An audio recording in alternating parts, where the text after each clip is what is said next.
जय श्री कृष्णा, राधे राधे, नमस्कार दोस्तों, बुरा समय आने से पहले औरत 5 गंदे काम जरूर करती है। कड़वा है पर सच है। शादीशुदा औरतों के पति इस वीडियो को अंत तक जरूर देखिएगा, आपकी आंखें भी फटी की फटी रह जाएंगी। दोस्तों, कहा जाता है कि शादी के बाद पति की किस्मत पत्नी के ऊपर काफी हद तक निर्भर करती है। शादी के बाद कुछ लोगों की किस्मत पूरी तरह से बदल जाती है और वहीं कुछ लोगों की किस्मत शादी के बाद बर्बाद होना शुरू हो जाती है। बर्बादी का कारण पत्नियों की कुछ गलतियां भी हो सकती है। भविष्य पुराण में पति पत्नियों के कुछ नियमों का जिक्र किया गया है, जिसमें पत्नी की कुछ गलतियों के बारे में बताया गया है। ऐसे में कोई भी पत्नी गरीबी और बर्बादी आने से पहले ये 5 गंदे काम जरूर करती है, जिससे ये पता चल जाता है कि अब पति की बर्बादी शुरू होने वाली है। घर में गरीबी आना शुरू हो जाती है। पत्नी की ये गंदी हरकत उसे बांझ भी बना देती है। भगवान करे ये 5 गलतियां कोई भी पत्नी न करे। दोस्तों, कौन है जो माता रानी की कृपा ना पाना चाहता हो? अगर आप भी माता रानी का आशीर्वाद चाहते हैं तो सच्चे मन से उसमें जरूर लिखें, जय मां लक्ष्मी, जय माता दी। दोस्तों, माता रानी के लिए एक लाइक तो जरूर बनता है। तो चलिए शुरू करते हैं। दोस्तों, सबसे पहली गलती जिसकी हम बात कर रहे हैं, शादी होने के बाद एक स्त्री को अपनी मान मर्यादा में रहना पड़ता है। लेकिन जब शादी होने के ठीक बाद कोई भी स्त्री पराये मर्द से बातचीत करने लगे, तब घर का विनाश होना निश्चित है। यानी कि जब कोई स्त्री पराये मर्द से आंखें मिलाकर बात करने लगे, तब घर का विनाश उसी क्षण होने लगता है। ऐसे में वो स्त्री पराये मर्द से संबंध भी बनाने लगे और वहीं पड़ोसियों से तालमेल ज्यादा रखने लगे। पति की हैसियत से ज्यादा उसकी इच्छाएं बढ़ जाएं, बेवजह ज्यादा मात्रा में खाने लगे, तब उसी समय से पति की बर्बादी, घर में गरीबी आना शुरू हो जाती है। ये एक संकेत है। दोस्तों, दूसरी गलती की बात करें तो शास्त्रों में स्त्री को धन की देवी माता लक्ष्मी के रूप में जाना जाता है। ऐसे में जब कोई महिला घर का मंदिर गंदा रखने लगे, पूजा पाठ में उसकी रुचि कम हो जाए, वह स्त्री बेवजह लंबे समय तक सोती रहे, घर को गंदा रखे, सुबह देर से उठे और रात में देर से सोने लगे, ऐसे में स्त्री मैले वस्त्र पहनने लगे, नहाने में उसकी रुचि कम हो जाए, तब उसी क्षण माता लक्ष्मी ऐसे घर को छोड़कर चली जाती है।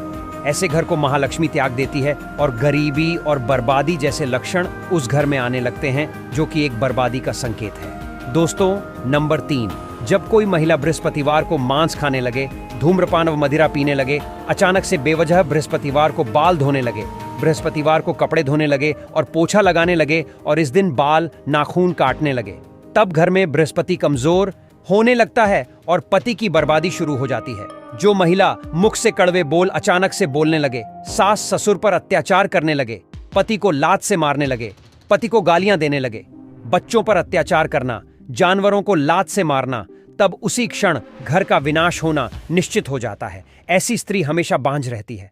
दोस्तों, यह वह संकेत है जो बताते हैं कि आपके घर में विनाशकारी गरीबी और बर्बादी आने वाली है। इन संकेतों को नजरअंदाज न करें। दोस्तों, अगर जिस महिला की शादी हो गई है, तो ऐसे में अगर आपका पति भी इन 3 चीजों को पहनने के लिए बोले, तो आप तुरंत मना कर दीजिए। एक शादीशुदा महिला को भूलकर भी इन 3 चीजों को कभी भी नहीं पहनना चाहिए, नहीं तो आप अपने पति की मृत्यु का कारण बन सकती हैं। आपको बता दें, आज के इस आधुनिक दौर में शादीशुदा महिलाएं कई ऐसी चीजों को पहन लेती हैं जिसके बारे में उन्हें पता तक नहीं होता। यहाँ तक कि शास्त्रों में भी ऐसा नहीं लिखा होता कि आप कुछ भी पहन लीजिए। ऐसे में उनके जीवन पर नकारात्मक प्रभाव पड़ता है, यहाँ तक कि परिवार, रिश्ते और पति की जान पर भी आ जाती है। तो ऐसे में आइए जानते हैं कि आखिर वो 3 चीजें ऐसी कौन सी है जो महिलाओं को कभी भी नहीं पहननी चाहिए, नहीं तो कुछ भी हो सकता है। तो चलिए जानते हैं। दोस्तों, नंबर 1, शास्त्रों में स्पष्ट बता दिया गया है कि किसी भी शादीशुदा महिला को एकदम सफाचट सफेद रंग का वस्त्र कभी भी नहीं पहनना चाहिए। ऐसा करने से आपके मान सम्मान को ठेस पहुंच सकती है। आपको बता दें, आजकल के इस फैशन के युग में महिला सुंदर दिखने के लिए कई सारी ऐसी हदें पार कर देती है, जिसके बारे में सोचना भी पाप के बराबर है।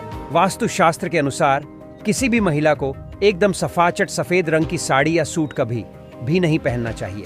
इसके पीछे का कारण यह है कि सफेद रंग की साड़ी को पहनने से पतिव्रता धर्म बिल्कुल खत्म हो जाता है और उनके रिश्तों में नकारात्मक ऊर्जा का आगमन हो जाता है, क्योंकि यह लिबास विधवा होने का संकेत है। सफेद रंग वह होता है जिसमें बाकी रंगों की मौजूदगी बिल्कुल भी नहीं होती। विधवा महिला के तन पर सफेद रंग यह दर्शाता है कि अब उसके जीवन में किसी भी रंग के लिए जगह नहीं रही। ऐसे में अगर आप सफेद रंग पहनती हैं तो आप पति की मृत्यु का कारण बन सकती है, इसलिए हो जाइए सावधान। वहीं अगर सफेद रंग का वस्त्र पहनना ही चाहिए तो ऐसा पहने जिसमें कुछ और रंग जरूर हो। लेकिन एकदम सफेद रंग का कपड़ा कभी भी ना पहने। वहीं कुंवारी लड़कियां सफेद कपड़ा पहन सकती है। दोस्तों, नंबर 2, सोना धातु। इस आधुनिक दौर में महिलाएं सुंदर दिखने के लिए पैरों में सोने का पायल और बिछुआ पहन लेती हैं, जो कि शादीशुदा महिलाओं के लिए पूरी तरह से अशुभ माना जाता है। पैर में सोने से बनी कोई भी चीज आपको नहीं पहननी चाहिए, क्योंकि इससे कुबेर महाराज का अपमान माना जाता है, जिसके कारण आपके परिवार से रिश्ते टूट सकते हैं और कई सारी परेशानियों का आगमन भी हो सकता है। इसलिए सोने को पैर में कभी भी ना पहने। पैरों में सोना पहनने से पाप लगता है, इसलिए हो जाइए सावधान। दोस्तों, आइए जानते हैं नंबर 3, सिंदूर और मंगलसूत्र का महत्व। हिंदू धर्म के अनुसार सिंदूर और मंगलसूत्र के बिना शादी अधूरी मानी जाती है। आपको बता दें, यह तो सभी लोग जानते हैं कि हिंदू महिलाओं के लिए सिंदूर सुहाग की निशानी होती है। इसे वह अपने पति की खुशी से जोड़ती है।